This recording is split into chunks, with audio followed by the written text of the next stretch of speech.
Hello friends, welcome back to my channel. তোমরা সবাই ভালো আছো আশা করছি। আমিও অনেক ভালো আছি। চলো আজকে আমি তোমাদের যেটা বানিয়ে দেখাবো সেটা তোমরা থাম্বনেল আর টাইটেল দেখে তো বুঝেই গেছো, বাট পুরোটা বুঝতে গেলে কিন্তু তোমাদেরকে ভিডিওটা শেষ পর্যন্ত দেখতে হবে, কারণ এই ভিডিওর মাঝখানে রয়েছে অনেক বড় একটা ধামাকা। তোমরা না দেখলে সেটা বুঝতে পারবে না। চলো আমি এখানে দিয়ে দিলাম ময়দা আর দিয়ে দিলাম চিনি গুঁড়ো করা, ঠিক আছে। তোমরা চাইলে মিষ্টিটা কমিয়ে বাড়িয়ে নিতে পারো, বাট এখানে যেহেতু দিশাও খাবে তার জন্য আমি মিষ্টিটা মিডিয়াম রেখে নিয়েছি, ঠিক আছে। আর নিয়ে নিয়েছি ডিম একটা, আর দিয়ে দেবো তেল, ঠিক আছে। তেলটা একটু আমি বেশি পরিমাণেই দিয়েছিলাম, আমি 3 থেকে 4 চামচ মতন আমি তেলটা নিয়েছি। আর আমি আর একটা কথা বলে দিই, এর মধ্যে ইনোটা আমি লাস্টে দিয়েছিলাম, বাট তোমাদের দেখাতে পারিনি, তোমরা কিছু মনে করো না। এখানে বেকিং সোডা বেকিং পাউডার কিছুই লাগবে না, শুধু জাস্ট একটা ইনোতেই কাজ হয়ে যাবে, ঠিক আছে। কতটা কম খরচে আর কতটা কম সময়ের মধ্যে কেকটা যে বানানো হয়ে যাবে তোমরা নিজেরাই বুঝতে পারবে না। আর দেখো আমি এখানে দিয়ে দিলাম দুধটা দিয়ে আমি হাতের সাহায্যে ভালো করে মেখে নিচ্ছি। প্রথমেই একটু মেখে নিয়েছিলাম, যেটা বলে ময়াম।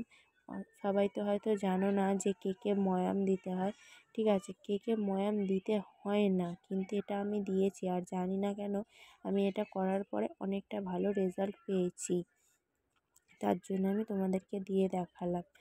আর কেকটা এইভাবে ব্যাটারটা ঢালার পরে তারপরে এই বাটিটা একটু ঠুকে নেবে, যাতে একটু কেকটা সেট হয়ে যায়। আর দেখো আমি এখানে ডেকোরেশনের জন্য অন্য কিছু আর ইউজ করিনি, যেহেতু দিশা খাবে, তো আমি এখানে কাজু কিশমিশ ইউজ করেছি। আর চকলেটটা আমি পারলে ইউজ করতে পারতাম, বাট করিনি।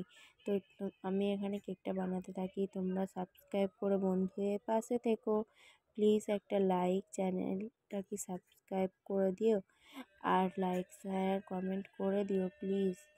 তোমাদের একটা লাইকে কিন্তু অনেকটা মোটিভেট হই, বিশ্বাস করো।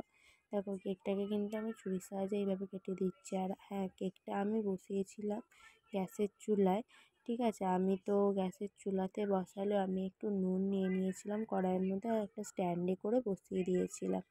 তো আশা করি কোনো অসুবিধা হয়নি বুঝতে। আমি একটু ভিডিওটা স্কিপ করে গেছিলাম, যার জন্য তোমাদের সাথে শেয়ার করতে পারিনি। তো তোমরাই এবার দেখে নাও কেকটা কতটা সফট হয়েছে, তোমরা জাস্ট দেখো, ঠিক আছে। তোমরা দেখলেই বুঝতে পারবে কতটা প্রথমত সফট হয়েছে। আর দেখো বাটিতে কিন্তু একটু তেল ব্রাশ করে নিয়েছিলাম, আর নিয়ে নিয়েছিলাম একটা কাগজ, সেটা তোমাদের আমি বলতে ভুলে গেছিলাম।